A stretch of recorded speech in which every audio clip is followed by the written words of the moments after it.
આજે છોકરાઓ આપણે વાત કરવી છે સંયોજનો જે છે એ સંયોજનોના રાસાયણિક નામની વાત કરશું. કઈ રીતે જો સમજીએ તો પહેલા થોડાક એવા ઋણ આયન છે એ ઋણ આયનની ચર્ચા કરીએ. આપણી પાસે ઋણ આયન કયા કયા આવેલા છે તો આ બધાની પાછળ ઈડ પ્રત્યય લાગશે. કયો પ્રત્યય લાગશે છોકરાઓ? ઈડ પ્રત્યય, જેની આપણે ચર્ચા કરવાની છે એ આ બધા છે. ચાલો આટલા. આની પાછળ ઈડ પ્રત્યય લાગશે. બીજા આપણી પાસે ઋણ આયન કયા આવેલા છે તો કે ભાઈ જો આવી રીતના આવેલા છે, આવી રીતે જોડીમાં બધા આવી રીતે.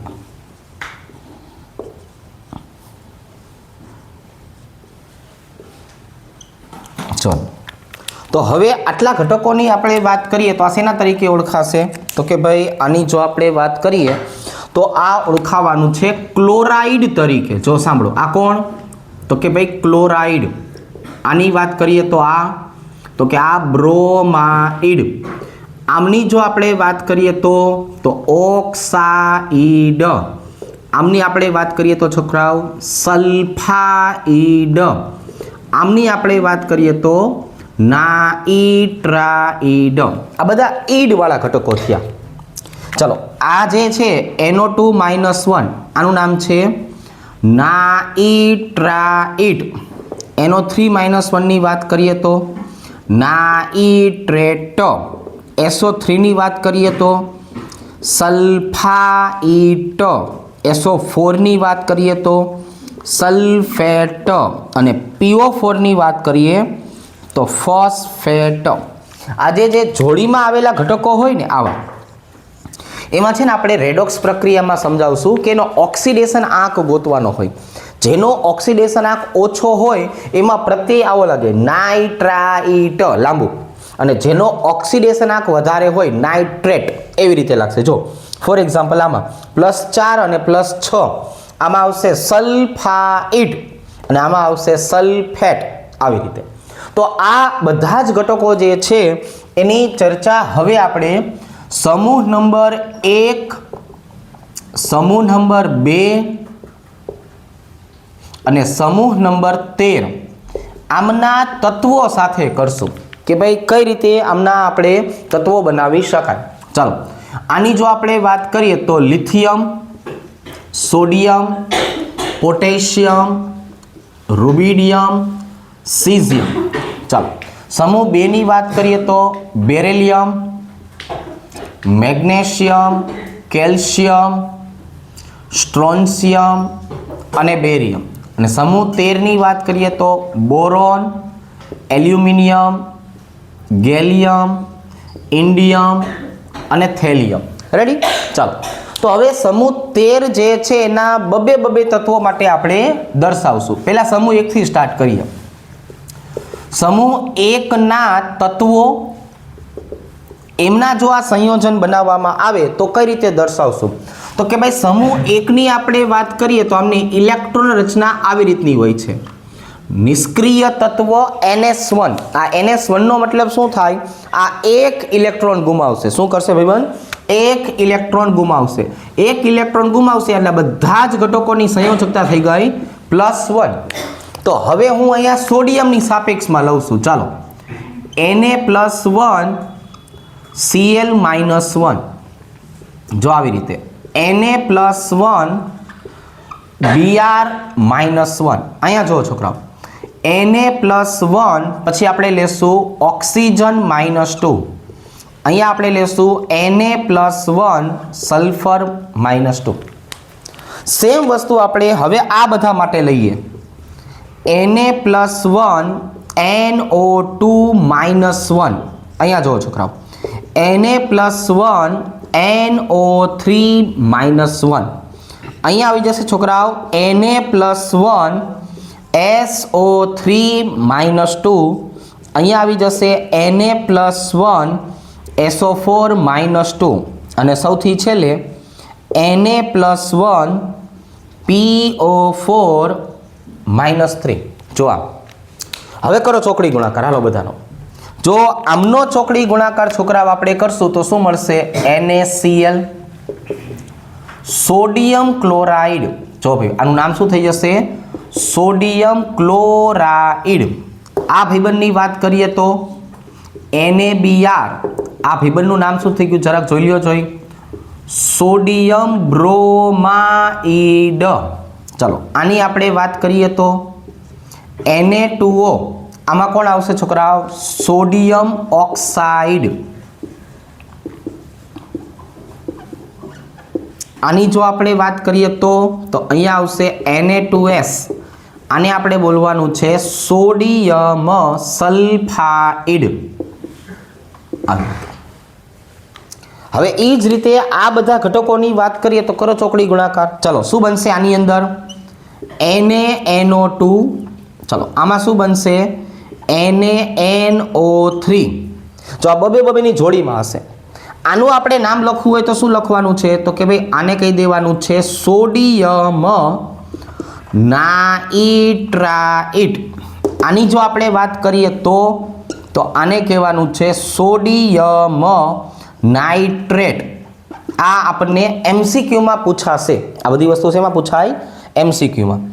આની જો આપણે વાત કરીએ તો અહીંયા ચોકડી ગુણાકાર કરો Na2SO3 અને અહીંયા આવી જશે Na2SO4 અને આ ભાઈબંધની વાત કરીએ તો અહીંયા આવશે Na3PO4.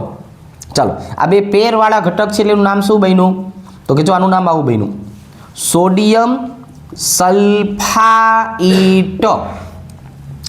આની જો આપણે વાત કરીએ તો અહીંયા બનશે સોડિયમ સલ્ફેટ અને આની આપણે વાત કરીએ તો આને બોલવાનું છે સોડિયમ ફોસ્ફેટ.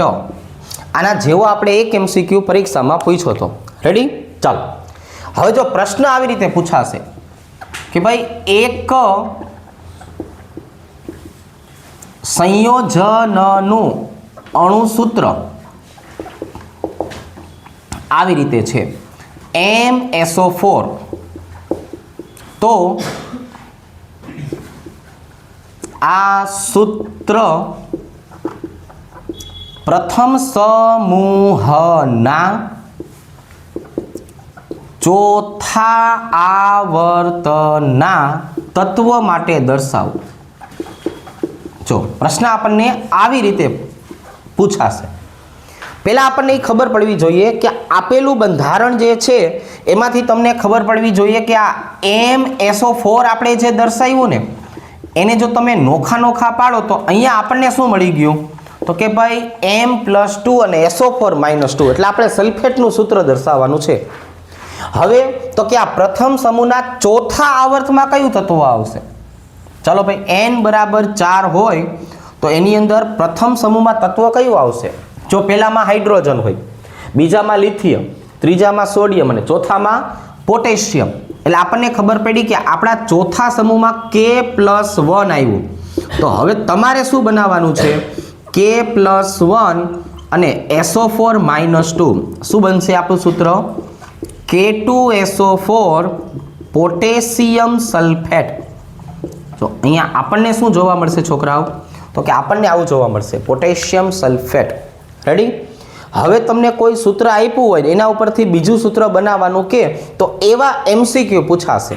રેડી? ચાલો પ્રથમ સમૂહના આપણે તત્વ માટે સોડિયમ લીધો તો હવે સમૂહ નંબર 2 છે એમાં આપણે કેલ્શિયમને લેશું. તો કેલ્શિયમની સાપેક્ષમાં અને સમૂહ 13 છે એ એલ્યુમિનિયમની સાપેક્ષમાં આટલા જ સમીકરણ જે છે સમીકરણ બનાવવાના છે. પહેલા આટલું લખી લ્યો પછી બે વારાફરતી બનાવીએ. હવે આ જ વસ્તુ આવી જ રીતે સમૂહ નંબર 2 માટે સમજીએ. જો કઈ રીતે છોકરાઓ? તો કે 2 માં આપણે માનાંક તરીકે કોને લેવો છે? તો કે કેલ્શિયમની. એમની ઇલેક્ટ્રોન રચના શું હોય? NH2. એટલે 2 ઇલેક્ટ્રોન ગુમાવે એટલે સ્વાભાવિક છે M+2 બની જશે. તો હવે તમે કેલ્શિયમને ધ્યાનમાં રાખો. ચાલો તો Ca+2 Cl- Ca+2 Br- Ca+2 O-2 અને Ca+2 S-2. જો આ બધા ઋણ આયન. હવે અહીંની જો આપણે વાત કરીએ તો અહીંયા આવી રીતે આવશે Ca+2 NO3 -1 Ca+2 SO4 -2 અને Ca+2 PO4 -3 બરાબર. જોડીમાંથી આપણે એક ઘટકને સિલેક્ટ કર્યા. ચાલો કરણ ચોકડી ગુણાકાર આનો શું થશે? ચોકડી ગુણાકાર કરશું એટલે CaCl2 કેલ્શિયમ ક્લોરાઇડ, જો કેલ્શિયમ ક્લોરાઇડ. બીજા નંબરની વાત કરીએ CaBr2, આને આપણે શેના તરીકે દર્શાવશું?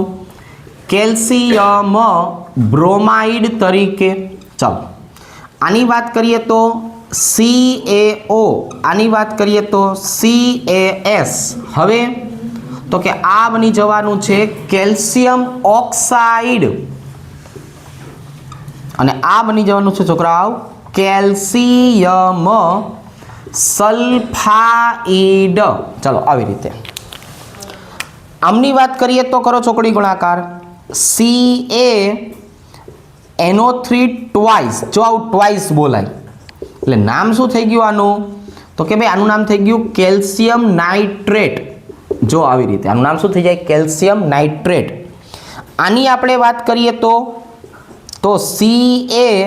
CaSO4, અહીંયા આપણે બંનેની સંયોજકતા સમાન છે એટલે અહીંયા લખશું CaSO4. આને કહેવાનું છે કેલ્શિયમ સલ્ફેટ. આવી રીતે. અને અહીંયા ચોકડી ગુણાકાર કરીએ એટલે આવી રીતે Ca3PO4 ટ્વાઇસ. તો આમનું છોકરાઓ હવે આપણે લખવું હોય તો શું લખશું? તો કે અહીંયા લખવાનું છે કેલ્શિયમ ફોસ્ફેટ.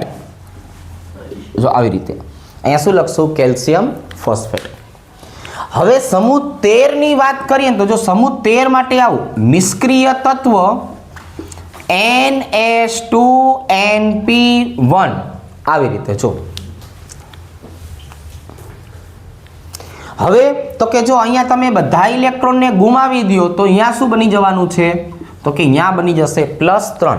હવે એમાં હું એલ્યુમિનિયમ જે છે એ એલ્યુમિનિયમની સાપેક્ષમાં દર્શાવું.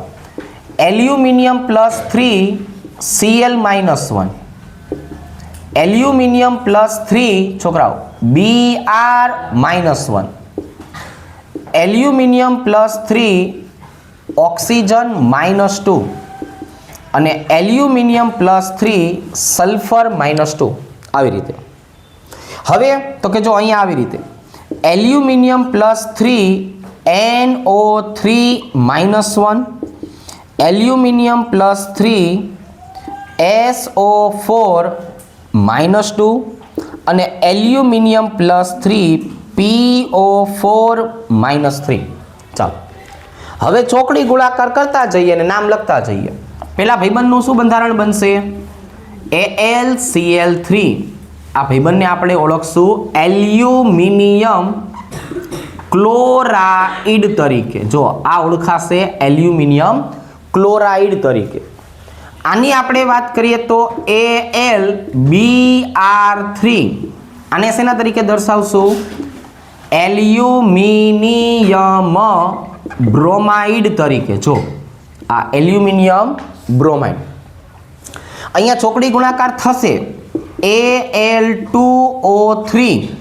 આનું નામ છે એલ્યુમિનિયમ ઓક્સાઇડ. હવે આ એલ્યુમિનિયમ ઓક્સાઇડની વાત કરીએ તો એની ખાસિયત છે. શું ખાસિયત છે છોકરાઓ? તો કે આ ઉભય ગુણધર્મી ઓક્સાઇડ છે.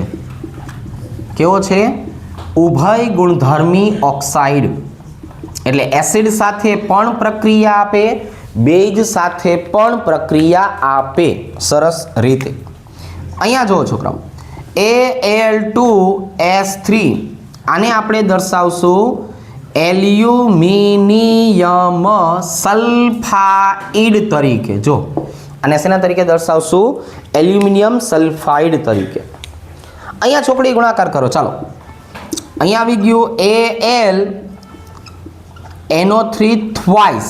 3 વખત છે એટલે શું આવશે? ટ્વાઇસ. શું નામ થશે આનું છોકરાઓ? Aluminium nitrate.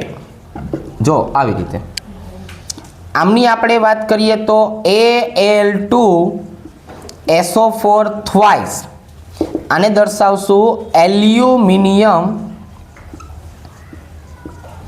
સલ્ફેટ તરીકે. જો આને શેના તરીકે દર્શાવશું? એલ્યુમિનિયમ સલ્ફેટ તરીકે. અને અહીંયા ખાલી આવશે Al2PO4. આનો મતલબ થઈ જવાનો છે એલ્યુમિનિયમ ફોસ્ફેટ. જો આને દર્શાવશું આપણે એલ્યુમિનિયમ ફોસ્ફેટ. રેડી? તો જો આમાંથી આવા પ્રકારના પ્રશ્નો જે છે એ પ્રશ્ન પૂછી શકાય. લખી નાખો પહેલા આટલું.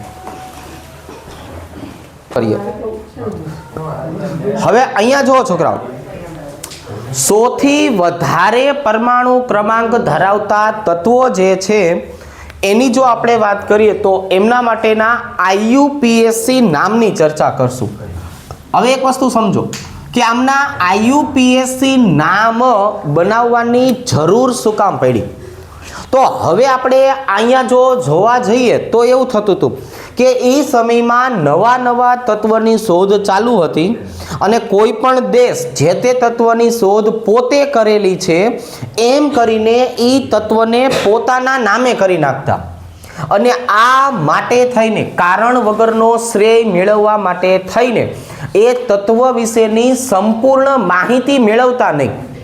તો હવે આપણે જો ઉદાહરણ તરીકે સમજીએ કે ભાઈ 104 નંબરનું તત્વ હતું, તો આ 104 નંબરના તત્વની શોધ બે જુદા જુદા દેશના વૈજ્ઞાનિકોએ કરી છે એવું કીધું. એની જો આપણે વાત કરીએ તો એમાં રશિયા અને અમેરિકા આ બંને દેશના વૈજ્ઞાનિકોએ એક જ તત્વની શોધ પોતે કરેલી છે એમ જાહેર કર્યું અને પોતપોતાની રીતે એ તત્વનું નામ આપ્યું. અમેરિકાની જો વાત કરીએ તો અમેરિકા વાળાએ શું નામ આપ્યું હતું? રુથરફોર્ડ નિયમ. અને રશિયાની જો વાત કરીએ તો એને નામ શું આપ્યું હતું? કુર્ચોટોવિયમ. હવે ખરેખર જોવા જઈએ તો આ તત્વ વિશેના જેટલા પણ ગુણધર્મની આપણે જરૂર હોય છે એ ગુણધર્મની શોધ થયેલી ન હતી. એની પહેલાં આવા નામ જે છે એ નામ આપી દીધેલા. એટલે ત્યાર પછી IUPAC સંસ્થાએ એવું નક્કી કર્યું કે જ્યાં સુધી જે તે તત્વના સંપૂર્ણ ગુણધર્મ મળી ન જાય ત્યાં સુધી એને એક IUPAC સંજ્ઞા વડે દર્શાવવું. શેના વડે દર્શાવી દેવું? IUPAC સંજ્ઞા અને નામ તરીકે દર્શાવવું. અને એના વિશેની સંપૂર્ણ માહિતી જે દેશ આપશે ત્યાર પછી એ તત્વને એ દેશના વૈજ્ઞાનિકોના નામ સાથે જોડીને દર્શાવવામાં આવશે. એટલે કે અમેરિકાના નામ પ્રમાણે આ તત્વનું નામ રુથરફોર્ડ નિયમ બન્યું. પણ જ્યાં સુધી એને રુથરફોર્ડ નિયમ નામ નહોતું મળ્યું ત્યાં સુધી એનું નામ શું હતું? તો આવી વસ્તુ આપણે IUPAC સંજ્ઞા અને નામ પદ્ધતિ દ્વારા સમજીએ. એને અહીંયા પહેલા દર્શાવી હતી સંખ્યા. સંખ્યાની વાત કરીએ તો 0 થી લઈને 9. જો આવી રીતે ચાલો 0 થી લઈને 9 સુધીના અંક જે છે એ દર્શાવ્યા. ત્યાર પછી એ સંખ્યાનું નામ નક્કી કરવામાં આવ્યું. બરોબર? ફોર એક્ઝામ્પલ 0 હોય તો શું કહેવામાં આવ્યું હતું એને? નીલ. 1 હોય તો અન. 2 હોય તો બાય. 3 હોય તો ટ્રાય. 4 હોય તો ક્વાડ. 5 હોય તો 6 હોય તો 7 હોય તો 8 હોય તો અને 9 હોય તો n. રેડી? ચાલો આવી રીતે એક જ n તો ચાલો ડબલ વાર હોય ડબલ EN નો આવે, EN આવે. ચાલો હવે તો કે હવે આને છોકરાઓ નામ આપવા હતી સંજ્ઞા. ચાલો ભાઈ સંજ્ઞા શું આપશું? N U B T Q ચાલો પી એચ એસ ઓ અને ઈ. હવે આ પ્રમાણે જોવા જઈએ છોકરાઓ તો આ 104 નંબરનું જે તત્વ છે એ 104 નંબરના તત્વ જે છે એની સંજ્ઞા કઈ બનશે? જો 1 હોય તો આપણે એને કહેતા યુ, 0 હોય તો આપણે એને કહેતા એન, પેલો અક્ષર સંજ્ઞામાં કેપિટલ રાખશું, અને ત્યાર પછી 4 ની વાત કરીએ તો એને કહેવામાં આવતું ક્યુ. તો આ 104 નંબરના તત્વોની હંગામી સંજ્ઞા થઈ. જ્યાં સુધી રુથરફોર્ડિયમ નામ નથી આપવામાં આવ્યું ત્યાં સુધી આપણે એને આ સંજ્ઞા વડે દર્શાવશું. હવે એનું નામ લખવું હોય તો જો નામ આવી રીતે લખશું: અન, નીલ, ક્વાડ અને પાછળ ઈયમ. ઈયમ પ્રત્યય જે છે એ પ્રત્યય લગાવવામાં આવેલું. તો હવે આવી રીતે આપણે અમુક તત્વો જે છે એના નામ જે છે એ નામ બનાવવાની ટ્રાય કરીએ. ચાલો આપણે લખશું છોકરાઓ 102, 108, 109, આવી રીતે 111, 114, 118, બરોબર, 123. અઠે બધું લખેલું છે. હવે આ બધાની પહેલા આપણે સંજ્ઞા દર્શાવવાની છે. ચાલો ભાઈ સંજ્ઞા દર્શાવવાની. હાલો બોલો. U N B. નામ લખવું હોય તો છોકરાઓ જરાક લખાવો ને ભેગું. અન, નીલ, બાયમ. એમાં ઈ એમ આપણે તૈયાર રાખ્યું છે. ચાલો 108 હોય તો યુ એન ઓ. ચાલો જો આવી રીતે અન, નીલ, ઓક્ટિયમ. જો આવી રીતે 109 આપેલું હોય તો છોકરાઓ યુ એન ઈ, અન, નીલ, ઇનિયમ. બરાબર, જો આવી રીતે. રેડી? 111 આપેલું હોય તો છોકરાઓ 111 યુ આવી રીતે. હવે એનું નામ શું થશે? અનિયમ આવી રીતે. 114 આપેલું હોય તો છોકરાઓ યુ ક્યુ. એ શું થઈ જશે? ક્વાડિયમ. ક્વાડિયમ આવી રીતે. 118 આપેલું હોય તો છોકરાઓ યુ ઓ. તો આને શું દર્શાવશું આપણે? ઓક્ટિયમ. ચાલો આ એક નામ આવ્યું છોકરાઓ યુ બી ટી. અહીંની જો આપણે વાત કરવી હોય તો બાયટ્રિયમ. તો આવી રીતે છોકરાઓ સંજ્ઞા પદ્ધતિ જે છે એનો MCQ પૂછાવાના ચાન્સ જે છે વધારે રહેશે. રેડી? ચાલો પહેલા આટલું લખી લઈએ.